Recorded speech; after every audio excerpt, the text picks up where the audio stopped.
Capítulo 5 Razões.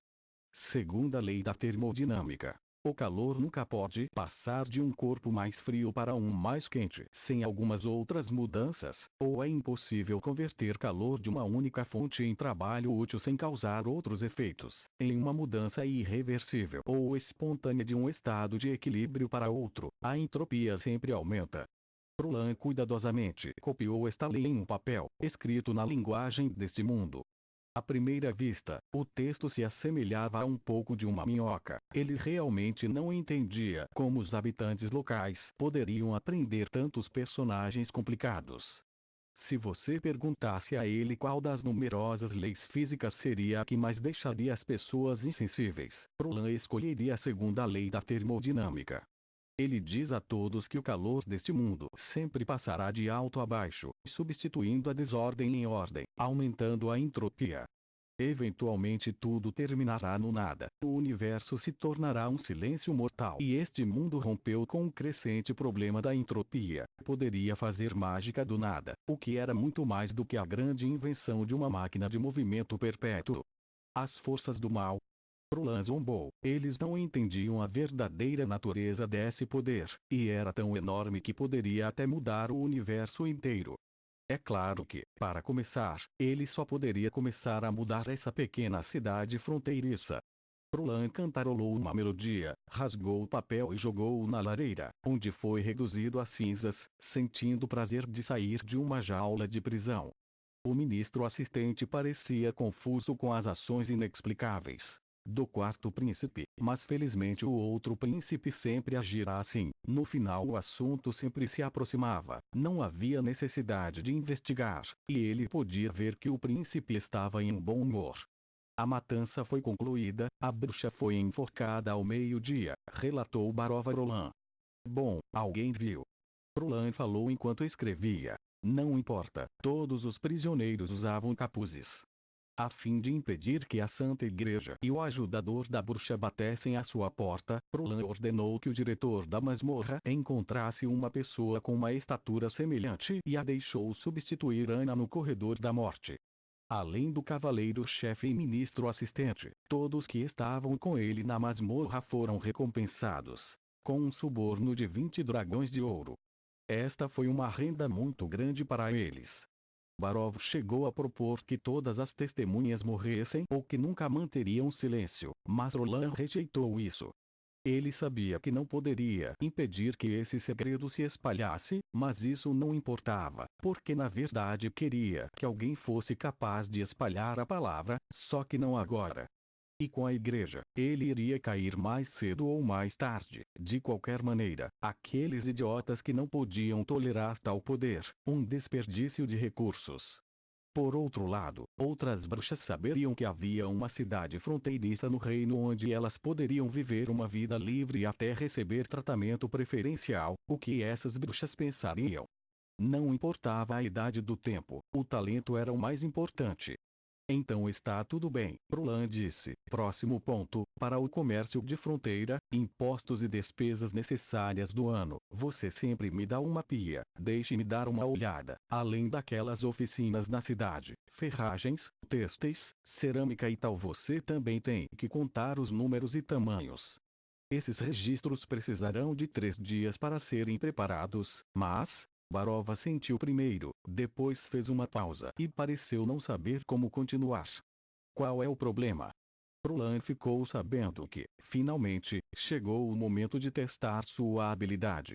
Ontem, tudo o que ele fez foi questionado por sua contraparte por causa de sua dúvida em Roland. Um dandy sempre seria um dandy, mas ter um mau caráter não significava que eles também eram menos cerebrais. Roubar e esconder uma bruxa, esse tipo de assunto, aos olhos do ministro assistente, era como declarar guerra ao mundo.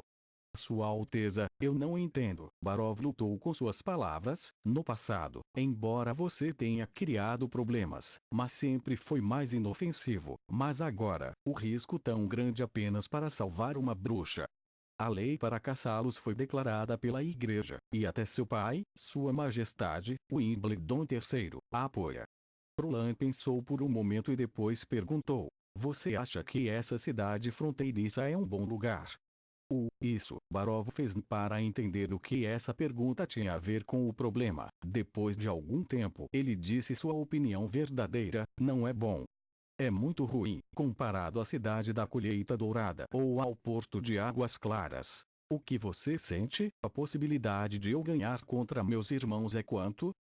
O ministro assistente abriu a boca, mas não respondeu. Quase zero. Então, eu posso apenas andar em outro caminho. Roland observou vagamente como Barov deu um passo após o outro na armadilha que ele colocou, um tipo de caminho que ainda iria impressionar meu pai. Ele não começou com o argumento de que as bruxas não eram más, porque para isso teria pouco sucesso. Barov era o assistente do ministro das Finanças por 20 anos. Ele era considerado um político competente. Para os políticos, os ganhos pessoais eram mais importantes que a lei mortal do bem e do mal.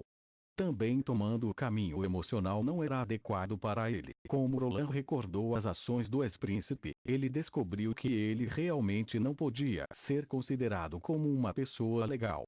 Então ele escolheu como ponto de ataque o conflito eterno entre o poder real e o poder divino da Igreja. O poder crescente da Santa Igreja era um espinho no coração de Wimbledon III.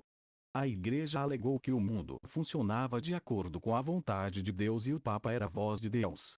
Se as pessoas encontrassem o que ele disse não fosse a verdade, mesmo cheia de brechas, o domínio da religião seria grandemente abalado.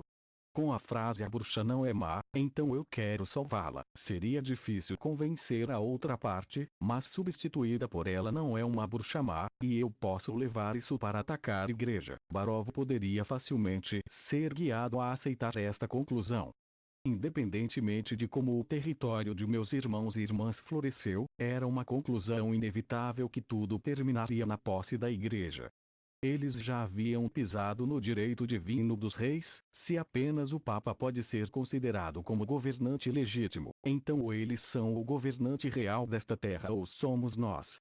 Roland fez uma pausa. Até meu pai terá que colocar sua esperança em mim. Um governante que não é reprimido pela Santa Igreja, aquele que detém todos os direitos exclusivos de um rei real. Sua escolha seria muito clara. Mudar o inimigo de todo o mundo para apenas o inimigo da igreja era mais fácil de aceitar para muitas pessoas, para não mencionar Barov, que estava do lado da família real. Da mesma forma, se ele está ciente das habilidades extraordinárias que eles têm, que eles podem forçar o controle aberto da Santa Igreja, as ordens de morte não serão nada mais do que uma piada de papel. Enquanto não há possibilidade de garantir o sucesso, a possibilidade não é zero. Você acha que eu valho o risco? Roland olhou para o ministro adjunto, dizendo as frases seguidas. Não duvide da minha decisão, Barov. Você foi um ministro assistente por 20 anos, certo? Se eu puder me tornar o Wimbledon IV, a palavra assistente será removida, ou ainda mais, tal como tornar-se a mão do rei é possível, ok? Olhando para as costas de Barov, que estava saindo, Roland sentiu-se aliviado. Era fácil ver que ele não pensava muito em sua promessa, isso era normal, até o próprio Roland não acreditava que esse plano recém-arranjado, feito por arrogância, pudesse ser realizado. Mas isso não é importante. A chave era deixar Barov acreditar que ele realmente pensava assim. Um filho nobre só pode pensar em um plano simples, para não esquecer que o quarto príncipe realmente odiava a mentalidade da igreja. Ao mesmo tempo, a maneira de atrair mais bruxas também foi pavimentada. E pelos seus verdadeiros pensamentos.